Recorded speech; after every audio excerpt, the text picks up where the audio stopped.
Top 5 Sri Lankan Political Moments. Number 5. ගරු කතානායකතුමනි හැමදාම රංජන රාමනායක මහත්තයා කතාවේදී මේ කතානායකතුමාට ආමන්ත්‍රණය කරන ලොක්කා කියලා. මේක හැමදාම මේම කතානායකතුමා කියලා අවසර ගන්න ඕනේ නැහැ. ඒ වින්දා ඒක මම හිතුවා. හරි. ගරු කතානායකතුමනි මම එදා ඇවිල්ලා ඔබතුමාගේ සමාව ඉල්ලුවා. මං කිව්වා ඔබතුමාට ලොක්කා කිව්වට සමාව වෙන්න කියලා. එතුමා තමයි අපේ ලොක්කා. නැත්තම් උඹද මගේ ලොක්කා. Number 4.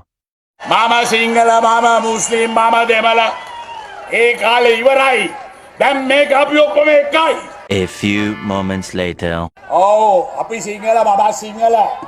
ඒකින්ද අහගෙන ඉන්නවා දෙමළ. Number 3. මේ මිනිහා යන්නේ. මේ මිනිහා පිස්සු කෙලින්නේ. තමයි උනද්ද? මාව වාඩි කර. පිස්සු කෙලින්නේ නැතුව වාඩි වෙනවා. මේ මිනිහට වෙලා තියෙන එක බලමු. ඔල්මාද බඩුවක් මේ මිනිහා කෙලගෙන යනවා. මේ පිස්සව වාඩි කරන්න. මේ පිස්සව වාඩි කරන්න. මම වාඩි කරන්න. උඹට පුළුවන් ද මාව වාඩි කරන්න? මාව වාඩි කරන්න බෑ. Number 2. ගරු කතානායකතුමනි මේමයි. දැන් එන මම වාඩි වෙන්නම්.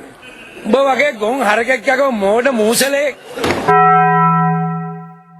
Number 1. දිකාවේ සිට ඔබට කතා කරන්නේ පිවිතුරු හෙළවුරුමේ නායක නීතිඥ උදය ප්‍රභාත් ගම්මන්පිල මැතිතුමන්.